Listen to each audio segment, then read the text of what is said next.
કેન્દ્રીય ગૃહ મંત્રાલયે તમામ રાજ્યો અને કેન્દ્રશાસિત પ્રદેશોને તારીખ 7 મેના રોજ નાગરિક સંરક્ષણ મોક ડ્રિલ્સ હાથ ધરવા માટે નિર્દેશ આપ્યો હતો, જેના અનુસંધાને જિલ્લા collector Ketan Thakkar, municipal commissioner D N. Modi, જિલ્લા વિકાસ અધિકારી વિપ્લબ ભારદ્વાજ તથા પોલીસ અધિક્ષક પ્રેમસુખ ડેલુ દ્વારા મોક ડ્રિલનું આયોજન અંગે મહત્વપૂર્ણ બેઠક યોજાઈ હતી અને ત્યારબાદ સૂચિત એક્શન પ્લાનની સમીક્ષા કરી હતી.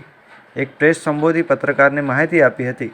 આજે સાંજે 8 થી 8:30 સુધી બ્લેકઆઉટ એટલે કે અંધારપટ માટે સ્વેચ્છાએ વીજ પુરવઠો બંધ રાખી જિલ્લા કલેક્ટર નાગરિક અનુરોધ કરાયો હતો.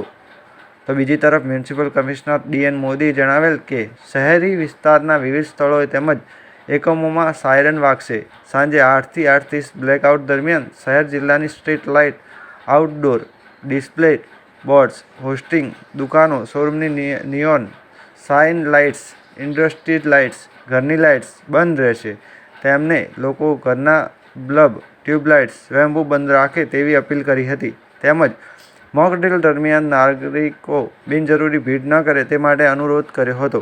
બેઠકમાં જિલ્લા વિકાસ અધિકારી વિપ્લબ ભારદ્વાજ, નિવાસી અધિક કલેક્ટર બી.એન. ખેર, સર્વે પ્રાંત અધિકારી સહિત આર્મી, એરફોર્સ, નેવી, આરોગ્ય, ફાયર, માર્ગ મકાન વિભાગ, પુરવઠા વિભાગ, પાણી પુરવઠા, BSNL, આરટીઓ, એસટી સહિતના મહત્વના વિભાગોના અધિકારીઓ ઉપસ્થિત રહ્યા હતા.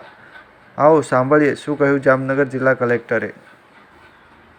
ગુજરાત સરકારના નિર્દેશન મુજબ આજરોજ એક ઉચ્ચ કક્ષાની મિટિંગનું આયોજન કરવામાં આવેલું, જેમાં આવતીકાલે તારીખ 7/5/2025ના રોજ જામનગર જિલ્લામાં આપણો વ્યૂહાત્મક સરહદી જિલ્લો છે અને સંરક્ષણની રીતે પણ ખૂબ અગત્યતા ધરાવતો જિલ્લો છે. એમાં એક મોક ડ્રિલનું આયોજન કરવામાં આવેલું છે. આવતીકાલે સાંજે 4 કલાકે જામનગર જિલ્લાના વ્યૂહાત્મક લોકેશન્સ ઉપર મોક ડ્રિલનું આયોજન કરવામાં આવશે.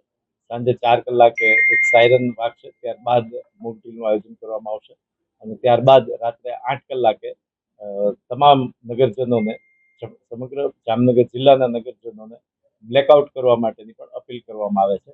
રાત્રે 8 કલાકથી રાત્રે 8 કલાક અને 30 મિનિટ સુધી, એટલે કે કુલ 30 મિનિટના સમયગાળા માટે તમામ નગરજનોને પોતાના રહેઠાણ, પોતાના ઔદ્યોગિક અને પોતાના વાણિજ્યના ક્ષેત્રોમાં લાઇટનો ઉપયોગ ન કરવા માટે જણાવવામાં આવે છે. આ સમયગાળા દરમિયાન તમામ હોસ્પિટલો અને તમામ જે આયુર્વેદને લગતા અને મેડિકલને લગતા તમામ હોસ્પિટલો પોતાનું કામકાજ ચાલુ રાખશે.